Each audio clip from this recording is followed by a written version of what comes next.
Shri Gaudiya Vaishnav Guru Parampara ki jai, Sri Jiva Goswami ki jai, Sandarbhas ki jai, Ananta Kota Vaishnavinda ki jai.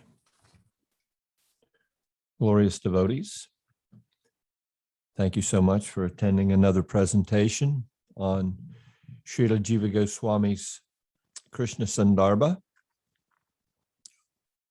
We are reviewing the Pariva Sutra at the beginning of his Krishna Sandarbha. And today we will be discussing a specific pastime wherein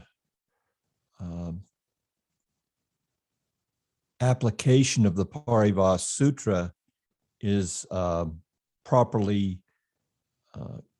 provided by Srila Jiva Goswami in his Anuchetas. Again, this is all in support of the Pariva Sutra, these few classes here. And then after he's completely supported it, Jiva Goswami is now proceeding to show its application and how it should be utilized when one is studying specifically the Srimad Bhagavatam. Now, today's class, he'll also he'll begin with a narration from the Srimad Bhagavatam and then expand on that as it appears in other Puranas and show the proper application of the Pariva Sutra there. So again, just so we completely understand, Jiva Goswami is pounding the post. He is making sure that we, as Gaudiya Vaishnavas, who are the audience of the Sandarbhas, which he made clear at the very beginning of the treatise, that this is for those who are in pursuit of Swayam Bhagavan Sri Krishna as their ultimate attainment. So this Pariva Sutra that we see in the Bhagavatam as spoken by Sutta Goswami, it's not viewed equally by all sampradayas as having the same significance in the Srimad Bhagavatam. And for that matter, the Srimad Bhagavatam itself does not hold as much significance in other Vaishnav sampradayas as it does in our Gaudiya sampradaya. Now, Jiva makes very strong arguments as to how it should be seen by all sampradayas as the topmost spiritual praman, scriptural praman, I mean, in the context of praman is provided to us where we place our faith in evidentiary faith, primarily that is in scripture, but as we've gone over, we can see praman also coming to us through the guru. So at a certain stage, we may even only accept as evidentiary in our spiritual understanding the statements of our guru. And then from his statements, he's going to encourage us to put evidentiary weight in the Shastra. And from there, we learn of the significance of sadhu sangha. So we expand from just the Shastra to Shastra Yukti, or the understandings of Shastra, which are coming from the primary sadhus in our lineage. So Guru, Sadhu, and Shastra, these three are our primary evidentiary force. And based upon where we stand in our personal spiritual development, we may put more emphasis on one over another.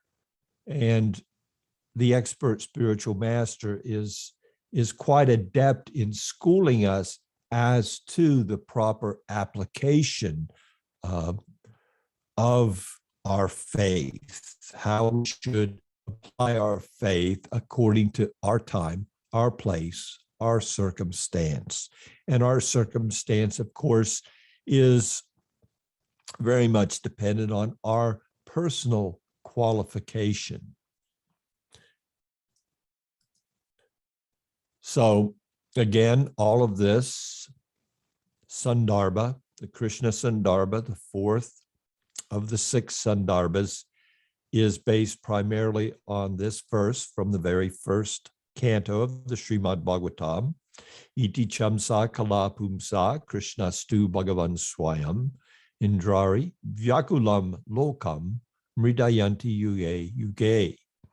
So specifically the one stanza, kṛṣṇastu Bhagavān svayam, of this sloka constitutes the Pariva Sutra, or the key to understanding the entirety of all 12 cantos of the Srimad Bhagavatam.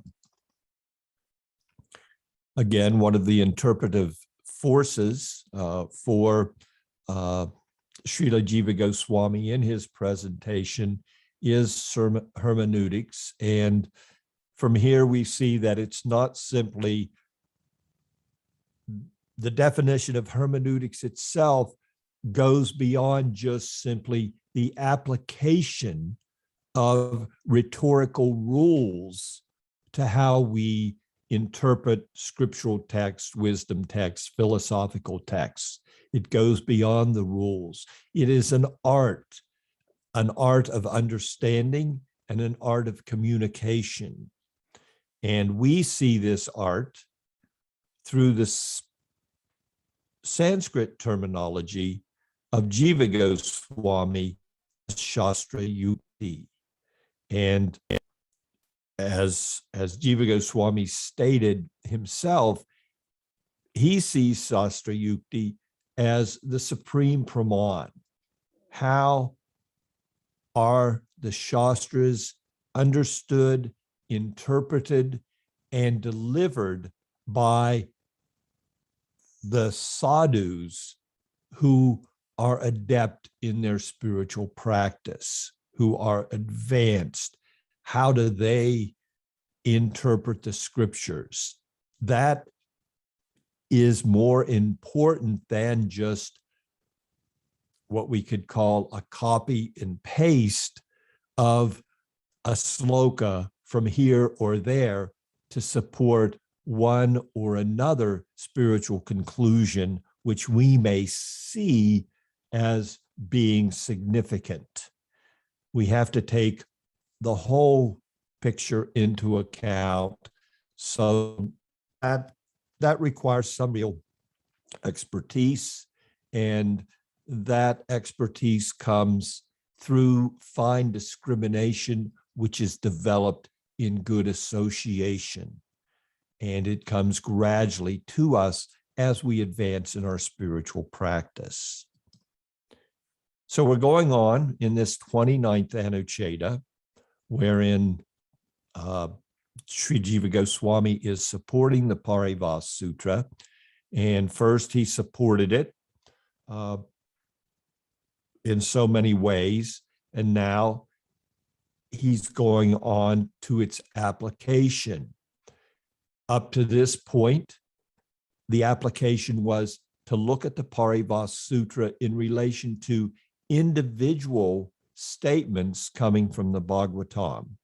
Now he goes on to a specific narrative in the Bhagavatam and shows the proper application of the Pariva Sutra, where one who simply would look at a statement from this episode could take it in a literal meaning, its literal presentation, to mean something more than what it actually does when seen in proper context. And again, seeing in proper context is what we refer to as Shastra Yukti.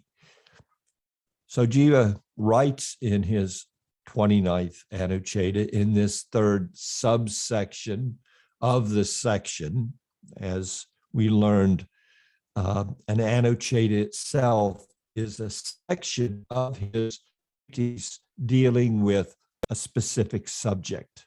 So this is a subsection, and he writes here, in the same way, this declaration, pratijna, kṛṣṇas Bhagavān svayam, also rules over the episode of Mahakalapura. Moreover, Shastra is educative and education, takes the form of instruction, which is of two types, direct and indirect, or by way of another meaning. Direct instruction has been termed śruti. The meaning of the word direct here is that such instruction is not dependent on anything else. As is said, an independent statement is called śruti. Such being the case, we may refer to Jaimini-sūtra, or direct statement, śruti, inferential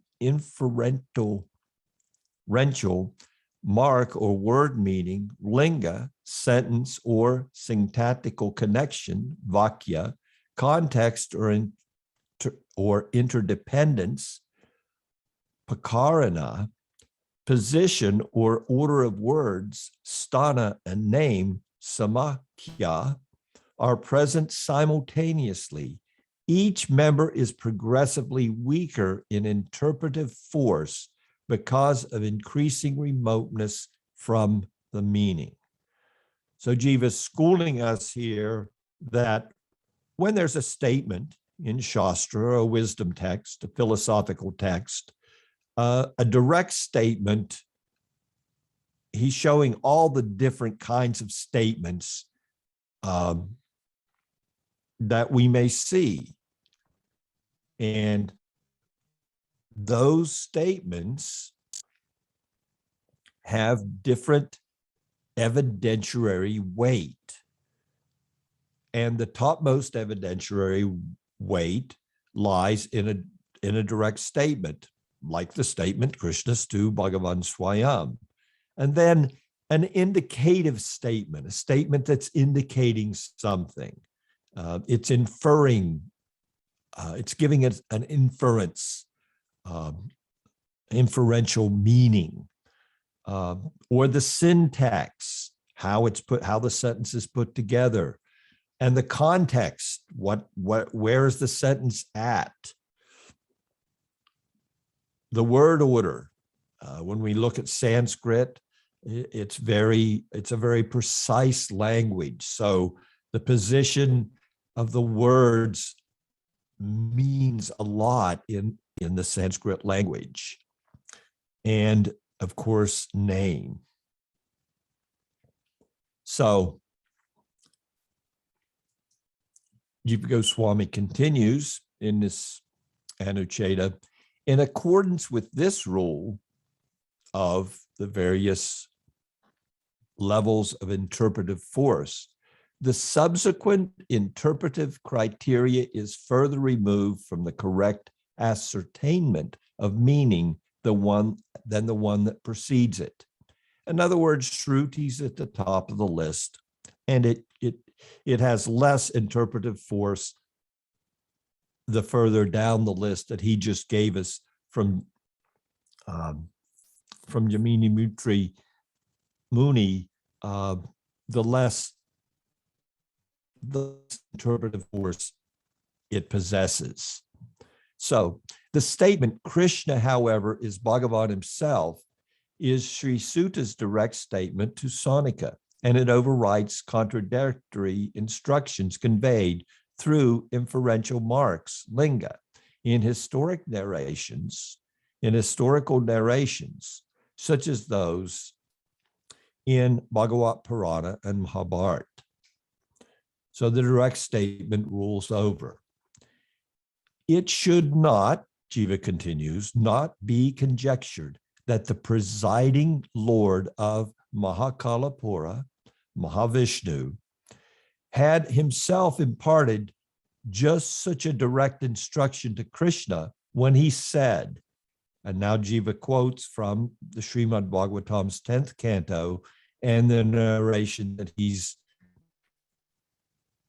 unpacking for us and showing how it should be properly seen in context.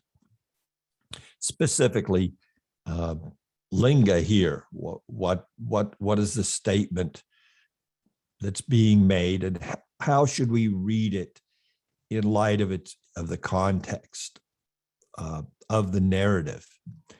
Being desirous of seeing the two of you,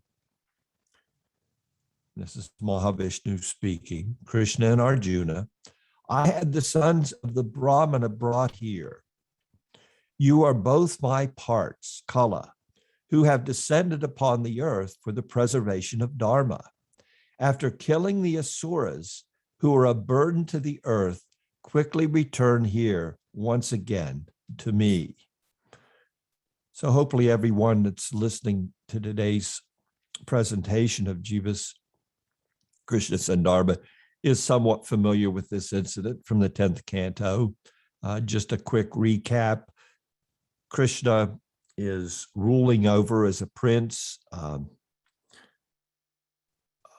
the capital and all the citizens in Dwarka. And irrespective of his leadership there, one Brahmana family, year after year, when a child is born to them, that child immediately dies. So the Brahmana, after a few years of this, becomes extremely upset. He can find no fault in himself, which would result in such a reaction. He knows his conduct. So therefore, he switches the attention of his remorsefulness in losing this child, his children year after year, to the government leadership. And that happens to be Krishna. And he's blaming. He says there must be something wrong with the management of the government. There must be something wrong here, or my sons would not be dying, because I'm a citizen of this community and my sons are dying, and I can't find a fault in my personal conduct. So it must be in the conduct of the leadership. Arjuna hears of this. He puts himself forward as not agreeing, and he's, in order to protect the reputation of Krishna, he vows that he will personally protect the next birth of this Brahmanas. And to that end, when it's time for the child to be delivered, he goes to their residence. He utilizes all of his powers as a Kshatriya. He casts his potency, I believe, in the form of arrows. He protects the whole home. And irrespective of Arjuna's protection, the child dies. So, of course, Arjuna is very distraught, and he personally takes the matter in hand, and he begins to search the universe for the child of the Brahmana, going, of course, first to the planet of death and then to other planetary systems. And unfortunately, he cannot locate this unborn child any place in the material creation. So we can imagine the powers invested in Arjuna to be able to make such a comprehensive exploration of the universal arrangement, looking for this child. So he becomes despondent, and he's ready to take his own life in defense of the character of Krishna. And Krishna himself intervenes, and he says, "No, come with me. Let's explore a little further." And Krishna actually takes Arjuna on his transcendental chariot through the universal coverings to the residence of Mahavishnu. And in this narration, Mahavishnu is referred to as Mahakalapura.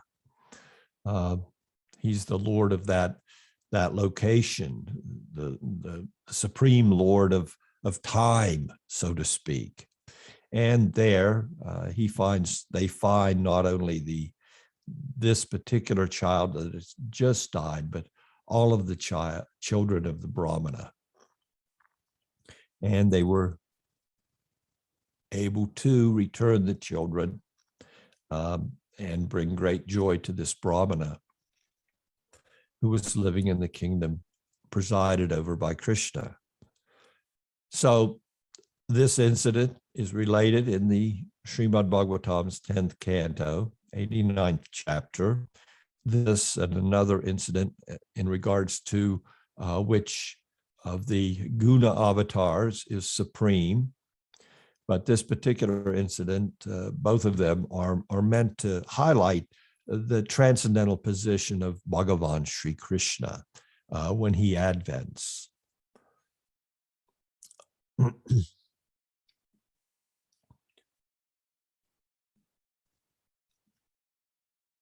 So the Krishna and Arjuna, when they went to Mahavishnu's planet, a narration ensued, and this particular verse is from that narration. And it would appear here that from the statement of Mahavishnu that he's giving spiritual direction. He's saying, "I want to see you," and then he's going on to say the purpose of their descent as his part, Kala, is to preserve Dharma. And then he goes on to say, and after you've finished this and relieve the burden of the earth, preserve Dharma, killing the asuras, then return here to me. So Jiva's unpacking this. He continues. He says, this is not to be interpreted as a direct instruction, because in his, Mahavishnu's request, it is not the intent of this Mahapurana to portray him as a preceptor of absolute reality like Sri Suta Goswami and others, since Sri Krishna is unfailingly omniscient, since there is no mention of any such prior relation as instructor and instructed between Mahavishnu and Krishna, and since Mahavishnu himself states in the same verse that he has a different motive, being desirous of seeing the two of you, I had the sons of the Brahmana brought here. However, the words used in the Lord of Mahakalapura's directive are closely related to another meaning, which will be stated later. So Jiva's saying, don't look at the incident, put it in proper context. If we put it in context, we can see that Mahavishnu's other statements that followed his initial statement that I was desirous to see you should not be seen as a direct śruti, as a direct statement. There's another meaning there. And now he's going to unpack the meaning and explain to us how we should read it. Jiva continues. Then again, we may even consent, saying, let it be so, or may you be thus appeased. And in so doing, admit that Sri Krishna is less complete than Mahavishnu. Nonetheless, it will be shown in Anucheta 90 that all the avatars are eternally situated in their own intrinsic forms, in their own respective eternal abodes, accompanied by their own eternal associates. Furthermore, according to the opinion of some others, even though Krishna is himself the Purusha, he has his own independent, separate existence. In light of these considerations, the statements of Mahavishnu, you too are the sages Nara and Narayan, go and adhere to the observance of religious principles, dharma, and quickly return here once again to me, will be contradicted. So we can see there, this is a fine art to simply take a scriptural statement or a scriptural narrative, and this narrative itself is occurring in the Srimad Bhagavatam, and looking at it simply as a direct statement, taking its literal meaning of every word that's put forth, and not seeing it in context, and not seeing it in light of stronger spiritual statements, the young student of the Bhagavat Purana could walk away with the wrong interpretive meaning. Jiva Goswami's Sandarbhas are very much about instructing us as Gaudiya Vaishnavas into how to arrive at the proper interpretive meaning when we approach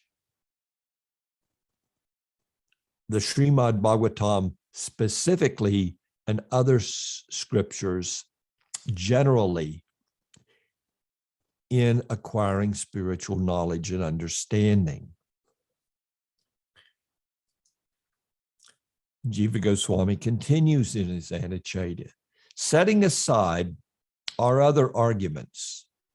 There is no account narrated anywhere at all of Mahavishnu's descent in the particular forms, aṁśa, of Krishna and Arjuna. So there's no support for Krishna and Arjuna being manifestations or aṁśas coming forth from Mahavishnu.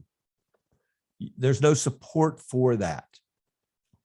Jiva Goswami continues. Consequently, to propose such a thing would be to introduce the defect of an imagining as common knowledge a notion that is not established anywhere in Scripture. Additionally, in the verses themselves, there is clearly mutual contradiction between the two instructions. One, quickly return here to me, and the other, you too are the sages Nara and Narayan. Go and adhere to the observance of religious principles, dharma.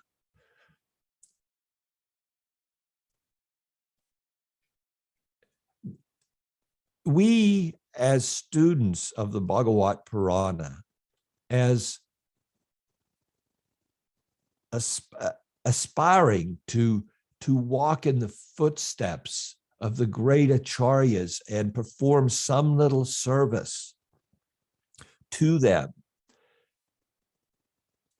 really are benefited by this comprehensive unpacking as Jiva Goswami is presenting in his Sandarbhas of how to approach scripture. It is so important. And we can even see in our contemporary discourse that certain devotees will take statements out of context. They will apply a literal interpretation to something that clearly should be seen from a figurative viewpoint. And in this discourse, we're not going to enter into any of those particular situations that are prevalent in our contemporary Gaudiya community, but they are there, and we need to take a very serious notice of the proper application of Shastra Yukti as it's being put forth by Jiva Goswami in his Sandarbhas. He is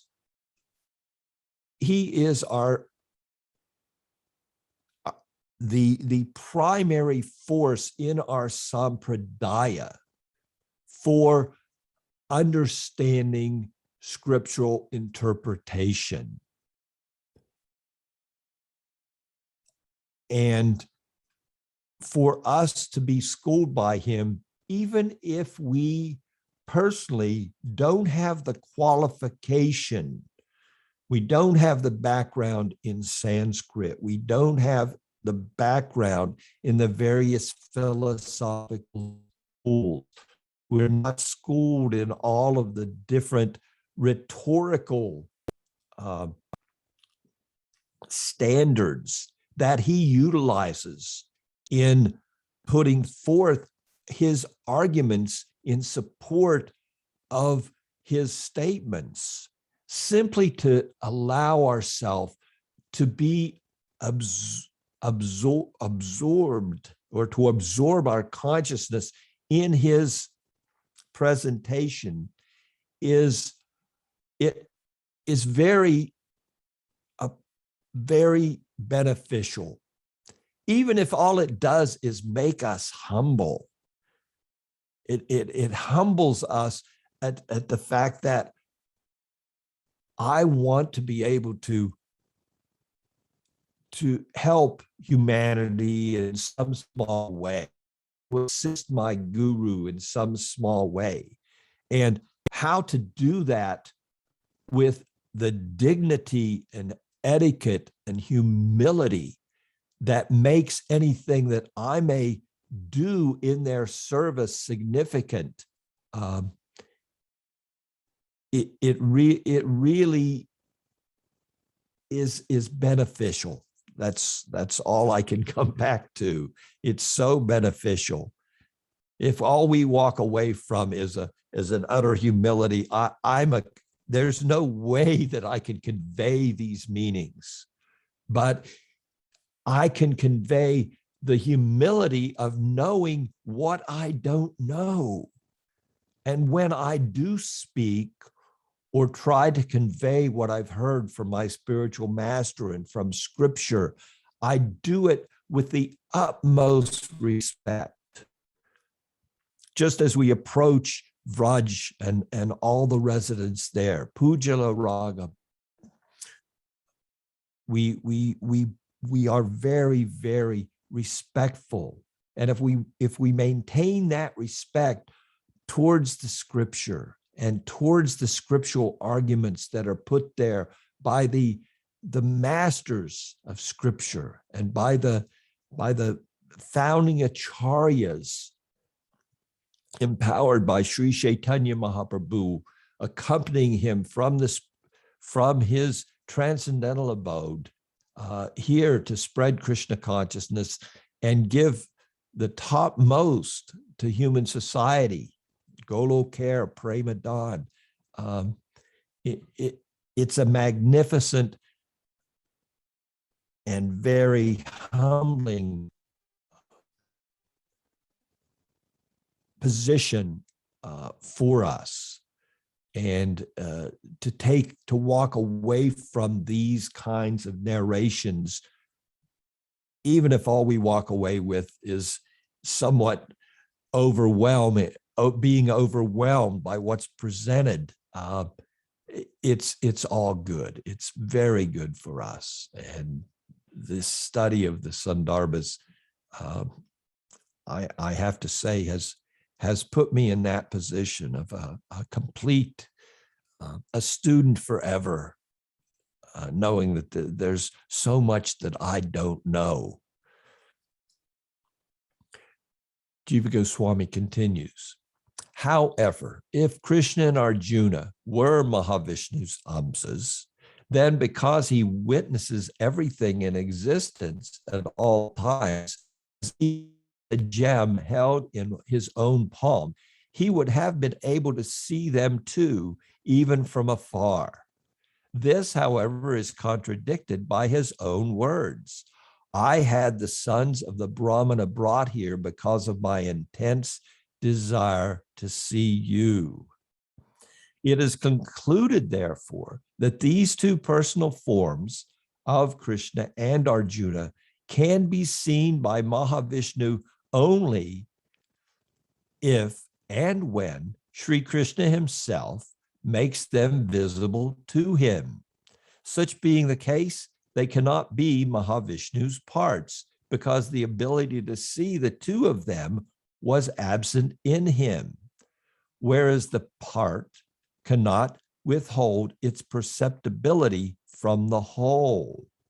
Rather, it is being pointed out that because he has greater power, Sri Krishna is complete, more complete even than Mahavishnu.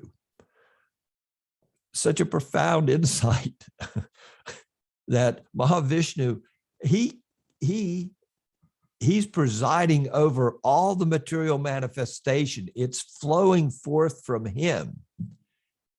Irrespective of his position in that regard, he could not enter into and personally observe Krishna's Praka Leela unless Krishna granted him that vision. So this alone, his alone is evidence to the hierarchy of the various manifestations of the Supreme Lord. And of course, it's evidence in regards to this particular narrative of the distinction between Krishna and Arjuna and that of Mahavishnu. So this statement of him being an aṁśa, despite the direct statement in the Srimad Bhagavatam verse itself,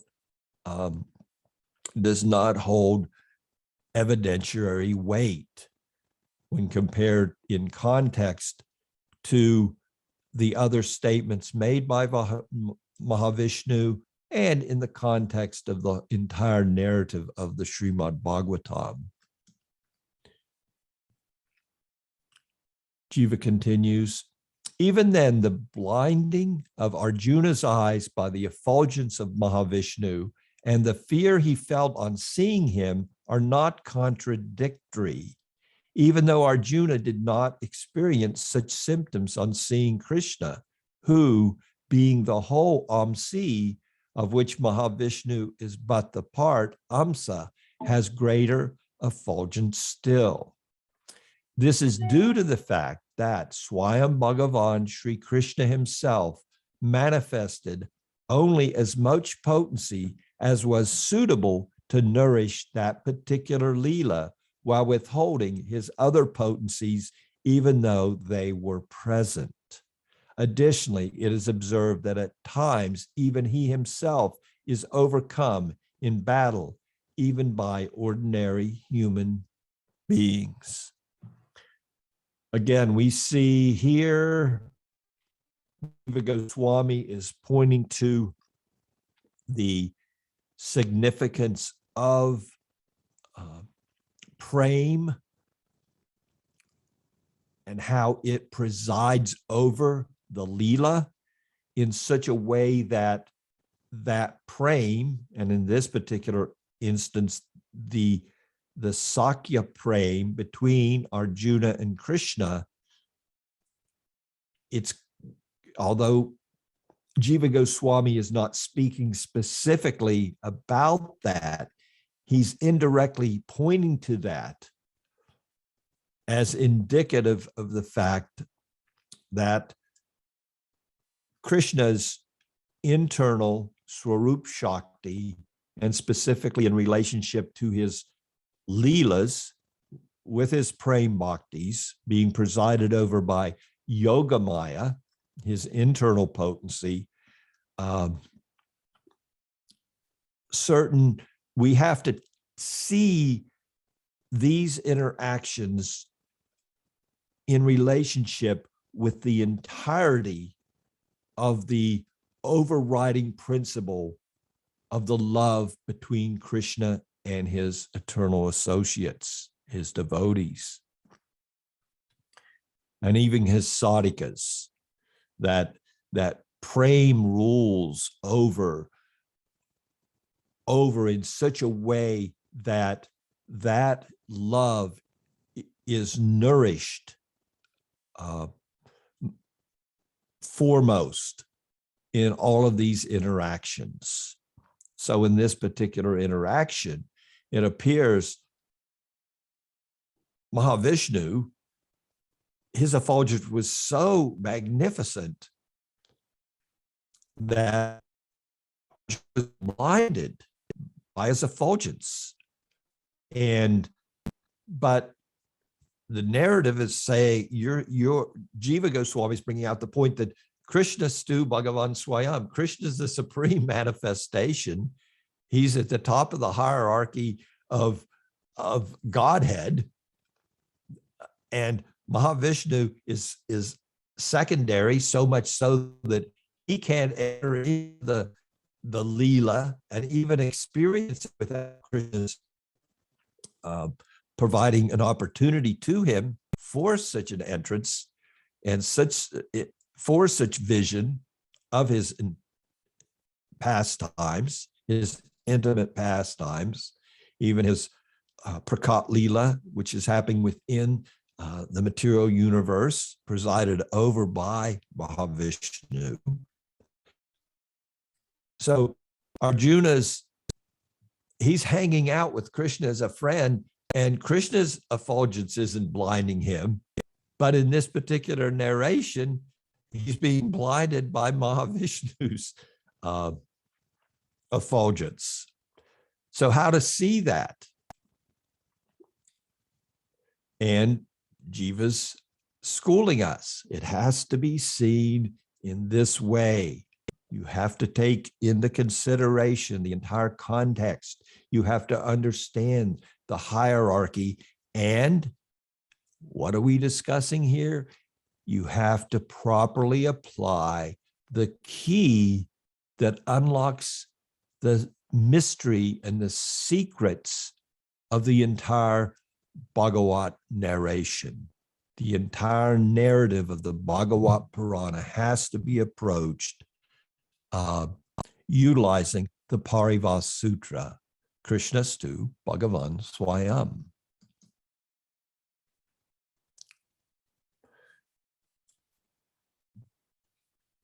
Jiva continues. Similarly, in this very episode as well, the apricot horses that had come directly from Vaikuntha lost their way due to material darkness.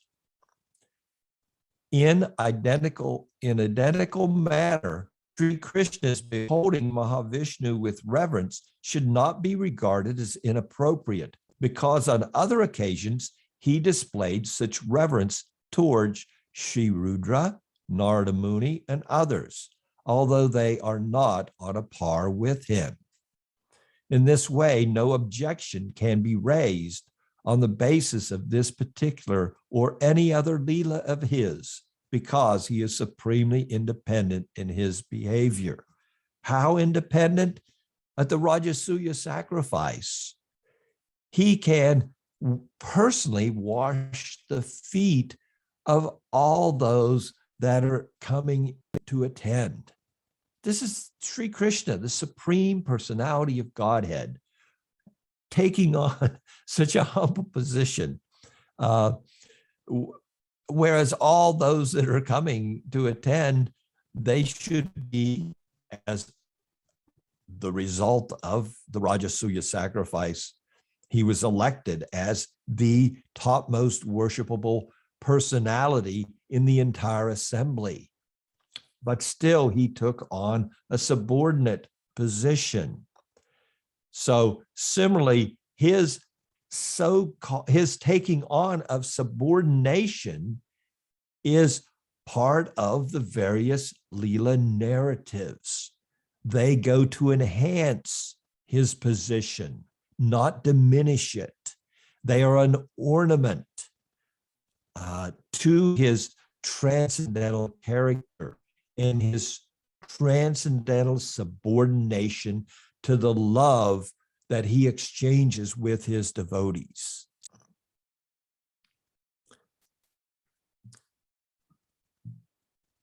Jiva Goswami does continue. Therefore, the sense derived from the purport and the word meaning of this episode is to be understood exclusively in this manner. In coherence with the pratijna, Krishna stu Bhagavān svayam, the declarative statement. The sense derived from the purport is as follows.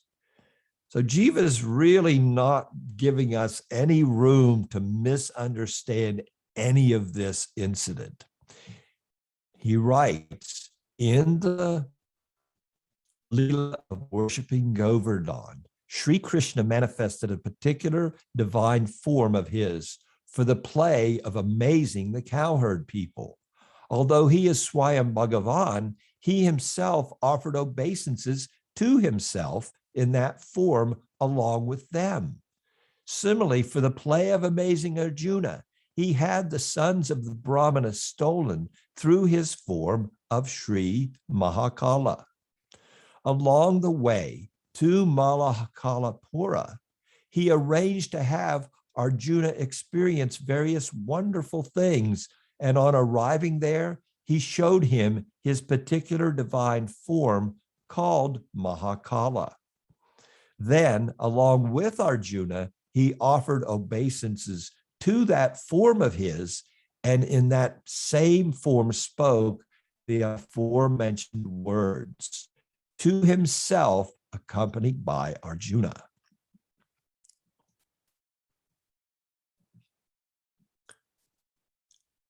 In regard to the former episode, Govardhan Puja, the following is said. Accompanied by the residents of Raj, he himself, Sri Krishna, offered obeisances to himself in that form. Also here in the incident of Mahākāla, it is said, Bhagavan Achyuta offered obeisances to himself, the unlimited.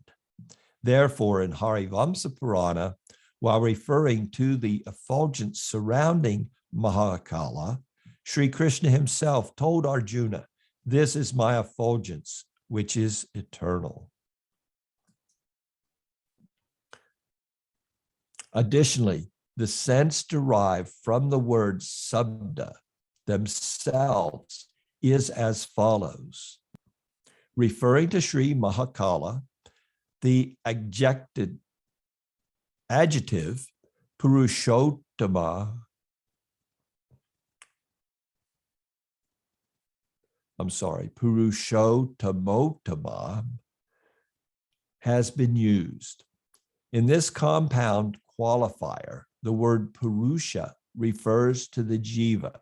Superior, uttama, to him is the immanent self, the antaryami or paramatma, who is thus Purushottama.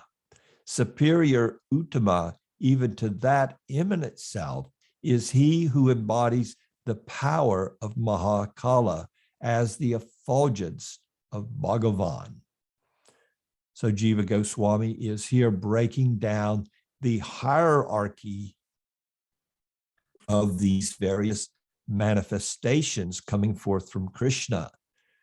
Krishna is manifesting these different forms for different purposes, and they serve their purposes, but they must be seen according to the proper hierarchy in relationship to Krishna, and through the proper application of the Paribhasa, or the key to understanding the Srimad Bhagavatam and the narrations contained therein. We'll finish with a little bit of commentary on this. Further elaboration. Lord Mahākāla, an 8-armed form of Vishnu, reposing on the coils of Seshanaga. So this gives us a visual representation of what this form of the Mahavishnu is where he resides, and it's relayed here that this Mahākāla is an 8-armed form of Vishnu. And then some more, I've taken some select statements from the commentary. Direct statements are called śruti. They are independent utterances. That convey their meaning without any intermediate steps, as is the case with indirect instruction. A direct statement of this sort is supremely powerful and can override any indirect means of interpretation. The hermeneutics of contextual analysis is the subject matter of Jaimini-sūtra, which has been cited in this section. The declaration, kṛṣṇastu Bhagavān svayam, is taken as a śruti statement, direct and unambiguous. The statement of Mahākāla, on the other hand, is not direct. Mahākāla's statement, therefore, should be taken as a liṅga, or inferential mark, and not a śruti. The power of words is called liṅga. A liṅga is always overridden by śruti, because to apply the former, something has to be assumed. In this case, we have to suppose that Mahākāla is specifically the difference between himself as Bhagavan and Krishna as his aṁśa.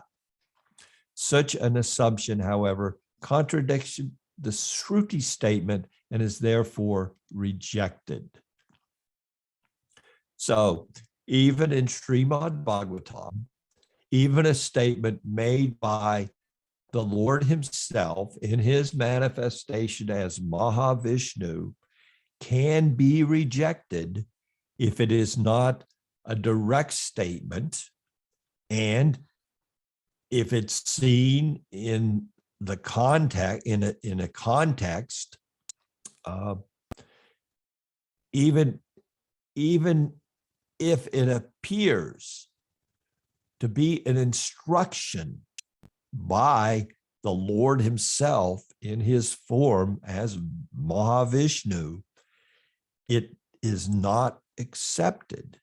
Rather, it is rejected if it contradicts a śruti statement, and specifically in regards to a statement in the Bhagavatam, the statement which is the Paribhasa of the entire presentation.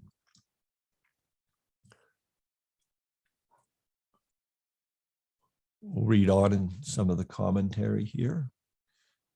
A couple more things to be said. One may object that Mahākāla's statement is śruti and not liṅga because it is a direct instruction by him to Krishna. Sri Jiva Goswami counters this argument by pointing out that Krishna is omniscient and hence not in need of any instruction regarding his status. Moreover, he did not travel to Mahākāla as a student to learn about himself. There is no such occasion for instruction. There was no such occasion for instruction. Rather, Mahākāla revealed that he stole the boys out of intense eagerness to see Krishna, the primary objective of the whole incident. In contrast, the statement kṛṣṇastu Bhagavān svayam was made by Sutta Goswami while instructing the sages headed by Sunaka at Namasharanya. It thus represents the final conclusion of a formal teaching about the avatars that was taken up at their own request. There was no such context in the meeting between Krishna and Mahākāla. On the contrary, Mahākāla's longing to Sri Krishna implies that such was not within his own self-determined will. In other words, it was not his will to instruct Krishna. Rather, his will was to have his darshan, and therefore he arranged the whole incident. We'll conclude here. Sri Jiva Goswami argues further that even if it were admitted that Krishna is an avatar, the implications of such a state of affairs would violate Mahākāla's statement that Krishna and Arjuna are Nara and Narayan, and that they should return to him quickly, where return implies reabsorption into him. This cannot be so because all the avatars eternally exist in their own intrinsic forms, in their own respective eternal abodes, accompanied by their own eternal associates. If Krishna and Arjuna are Nara and Narayan and are to be reabsorbed into Mahākāla as his parts, they would no longer be eternally manifest. In this event, the eternal scriptural prescriptions regarding Krishna's worship would become meaningless, as they would relate to an Istadeva who is manifest only temporarily. So some interesting insights here. I will stop at this point in today's discussion and reading from Jiva Goswami's Krishna Sandarbha. If there's any questions, we can address those.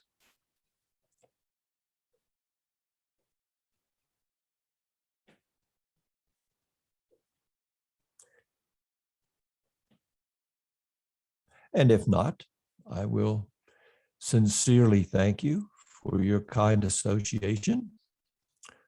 Panchakalpatubhyascha, kripasindhubhyevacha, patitanam pavanebhyo, vaishnavijya namo namaha. Hare Krishna.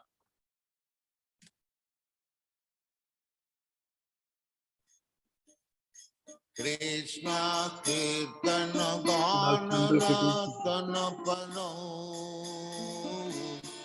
Premamritam Banidhi Dhira Dhira Jana Priyau Priyakarau